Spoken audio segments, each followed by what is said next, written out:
지금까지 리그레션 디스컨티뉴티를 통한 인과추론 전략에 대해서 살펴봤는데, 특히 이 컷오프 직전의 샘플을 활용해서 그 컷오프 직후에 트리트먼트를 받은 샘플에 대한 카운터 팩추얼을 추정하고자 하는 게 바로 리그레션 디스컨티뉴티 전략이었어요. 그래서 정확히 이 컷오프 지점에서 트리트먼트 그룹과 컨트롤 그룹에서의 그 디스컨티뉴어스 점프가 얼마나 있는지를 바탕으로 코절 이펙트를 추정을 했었죠. 이러한 분석이 유효하기 위해서는 결국엔 그 컷오프 전후로 트리트먼트 그룹과 컨트롤 그룹이 트리트먼트를 제외한 다른 요인에 있어서 얼마나 비교 가능한지, 즉 세틀스 페리부스 조건을 얼마나 만족할 수 있는지가 관건이라는 것도 충분히 이해해 볼 수 있을 것 같아요. 여기서 밴드위스를 좁히면 좁힐수록 사실 그 컷오프 전후의 그 샘플들에서의 특성을 좀 더 유사하게 만들어줄 수는 있겠지만, 그럼 샘플 숫자가 많이 줄어들고 결과적으로 통계적 추론이 어려울 수밖에 없다는 점에 대해서도 말씀을 드렸고, 그래서 현실적으로 더 많이 고려되는 방법은 사실 이 파라메트릭 방법인데, 밴드위스를 더 늘려서 샘플 숫자를 더 많이 확보하되, 다만 이 셀렉션 바이어스의 가능성이 높아질 수 있기 때문에 그걸 통제하기 위해서 이 러닝 베리어블에 대한 이런 컨트롤 펑션을 추가적으로 고려를 하는 이런 파라메트릭 방법이 더 선호되는 이유가 바로 여기에 있었죠. 이런 컷오프 전후의 샘플에 대한 이 세틀스 페리부스 가정은 사실 100% 검증할 수 있는 방법은 없어요. 하지만 다행인 건 이걸 부분적으로 테스트해 볼 수 있는 방법이 있다라는 점인데, 그걸 설명하기에 앞서서 먼저 이 no sorting 또는 no manipulation with precision assumption에 대해서 설명을 드려야 돼요. 만약 컷오프가 무작위에 가깝게 정해진 거라고 한다면 분석 대상들이 컷오프를 중심으로 정밀하게 그들의 행동을 바꾸면 안 된다라는 의미예요. 예를 들어서 지금 다음과 같이 인컴 레벨이 러닝 베리어블이라고 한다면은 그 인컴 레벨에 따라서 보조금이 지급되는 정책이 달라지고 그 정책의 효과성을 분석한다라고 한번 해보죠. 그리고 여기서 지금 Y축은 그 샘플이 얼마나 분포되어 있는지에 대한 덴시티예요. 만약에 이러한 보조금 정책이 시행되기 앞서서 뭐 사전에 공지되지 않고 무작위에 가깝게 시행됐다라고 한다면은 이 분석 대상들은 인컴 레벨과 상관없이 이렇게 컨티뉴어스하게 분포가 되어 있을 거예요. 하지만 만약 이 대상들이 사전에 이런 보조금 정책을 인지하고 정확히 그 보조금을 받기 위한 그런 컷오프가 어느 정도인지 예상을 한다면은 그 보조금을 받기 위해서 인컴 레벨을 또 조절할 수 있겠죠. 그래서 이 컷오프보다 조금 더 많이 벌던 사람들은 이 보조금을 못 받기 때문에 그들 중에 일부가 보조금을 받을 수 있을 정도로 이렇게 인컴을 조절을 했고, 그렇게 되면은 이런 샘플의 분포가 이 컷오프를 중심으로 디스컨티뉴어스하게 이렇게 나타날 거예요. 이럴 경우에는 분석 대상들이 이 컷오프를 중심으로 정밀하게 이 트리트먼트 그룹에 포함되기 위해서 스스로 셀프 셀렉션을 했기 때문에 이 컷오프 전후 샘플들이 서로 비교 가능하다라고 보기 어려운 거겠죠. 이러한 논리에 기반해서 이 컷오프를 중심으로 이 샘플 덴시티의 디스컨티뉴이티가 있는지에 대해서 테스트를 하고, 만약에 정확히 이 컷오프를 중심으로 이 어떤 샘플 덴시티의 디스컨티뉴이티가 관찰된다라고 하면은 manipulation with precision이 있었고 결과적으로 regression discontinuity의 identification assumption이 위배된다라고 우리는 해석해 볼 수 있는 거예요. 물론 이러한 density 테스트는 이 regression discontinuity의 identification assumption에 대한 충분 조건이라기보다는 필요 조건에 가깝기 때문에 그러한 가정을 100% 테스트할 수는 없겠지만 그래도 부분적으로나마 이렇게 identification assumption을 검증해 볼 수 있다는 점에 있어서 이 regression discontinuity 방법의 큰 강점이 될 수 있겠죠. 앞서 이 파라메트릭 스트래티지가 선호되는 이유에 대해서도 설명을 드렸는데, 이 파라메트릭 스트래티지에서의 어썸션은 사실 검증 불가능한 영역이기도 해요. 이 파라메트릭 분석의 경우에는 이 컷오프 전후에 어떤 완벽한 세틀스 페리부스를 가정하는 건 아니고, 이 컷오프 전후 샘플에서 유의한 차이가 있을 수는 있는데 그러한 차이는 러닝 베리어블에 대한 펑션으로 모두 설명할 수 있다라고 가정을 하는 거예요.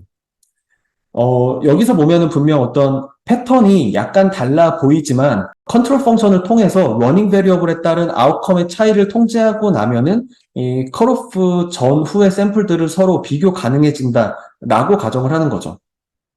세트리스 페리브스 가정을 완화한다는 측면에서는 굉장히 좋은 전략이 될 수는 있지만 문제는 이 컨트롤 펑션을 어떻게 정하느냐에 따라서 결과가 달라질 수 있다라는 점이에요. 예를 들어서 지금 실제 러닝 베리어블과 아웃컴의 관계가 이렇게 넌 리니어다라고 한번 생각을 해볼게요. 그러면 이 non 리니어 펑션에 의해서 이 컷오프에서 예측된 이 값들의 차이를 통해서 이 디스컨티뉴어스 점프를 통해서 커절 이펙트를 추정을 했죠.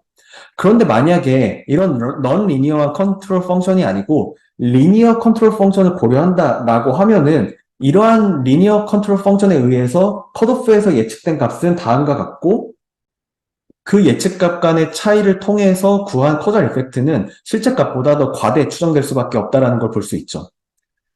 하지만 현실에서는 실제 데이터에서 어떠한 펑셔널 폼이 더 적합한지에 대해서 알 수 있는 방법이 없어요.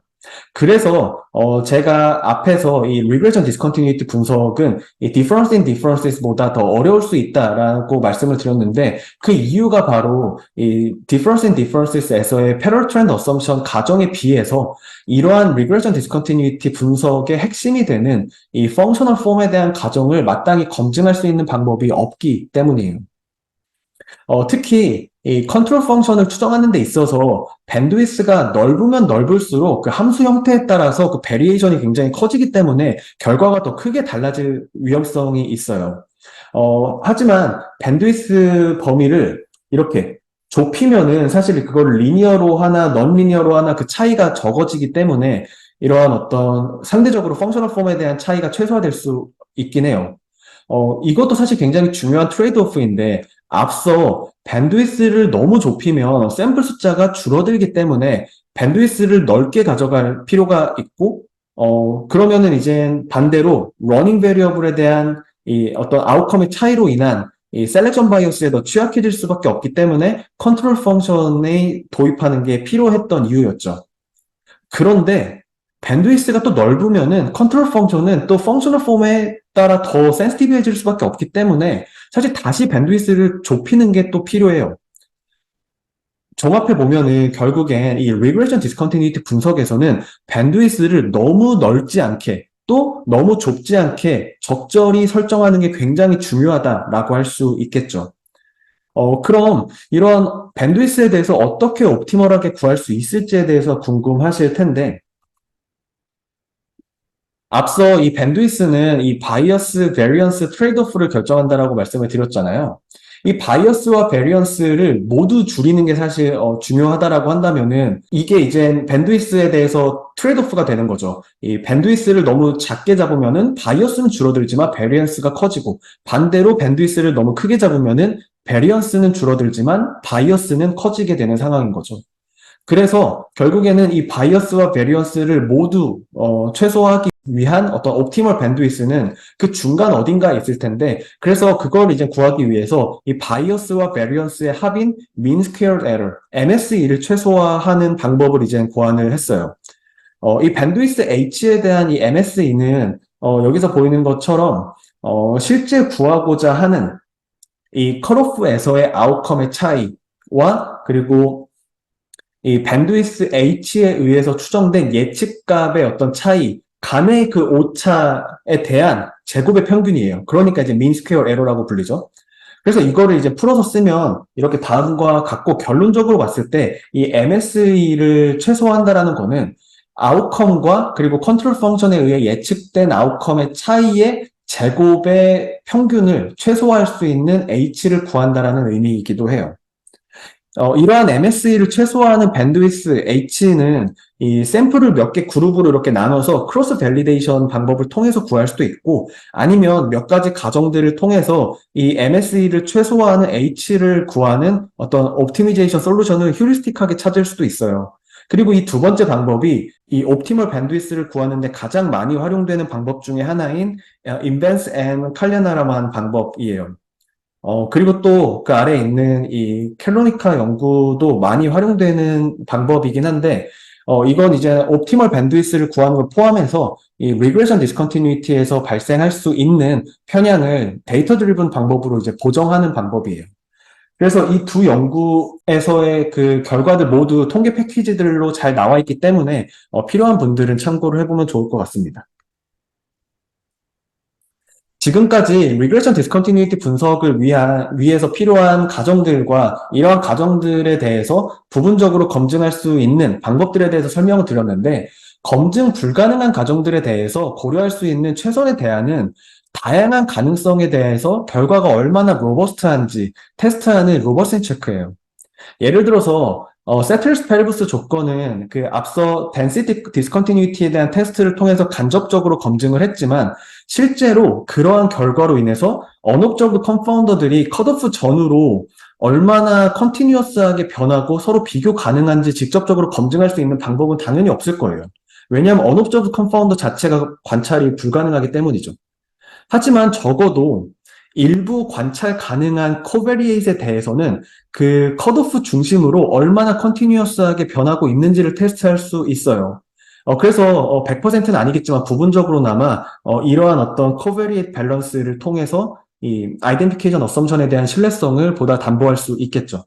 예를 들어서 지금 아래 보이는 연구에서는 그 미국에서 투표 행위가 실제 선출된 국회의원의 의정 활동에 미치는 영향을 분석을 하면서 이 민주당에 대한 투표율을 러닝 베리어블로 놓고 이 50% 투표율을 컷오프로 지금 보고 있어요. 그래서 이제 리그레션 디스컨티뉴이티 분석을 하고 있는데, 이런 컷오프가 국회의원 의정 활동에 영향을 줄 수 있는 다른 컨파운더와는 관련이 없어야 되기 때문에 언옵저브 컨파운더는 당연히 우리가 관찰할 수 없겠지만, 적어도 우리가 관찰 가능한 코베리에이트에 대해서는 실제로 이게 이제 효과가 있는지 없는지, 얼마나 컷오프를 중심으로 컨티뉴어스하게 변하는지를 우리는 테스트를 할 수 있겠죠.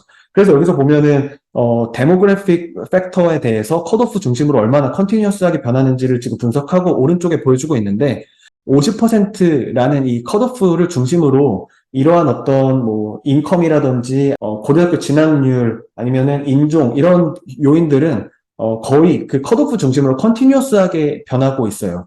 그렇기 때문에 이 컷오프는 이 데모그래픽 팩터와는 큰 관련성이 없이 정해졌다라고 우리는 이해해 볼 수 있겠죠.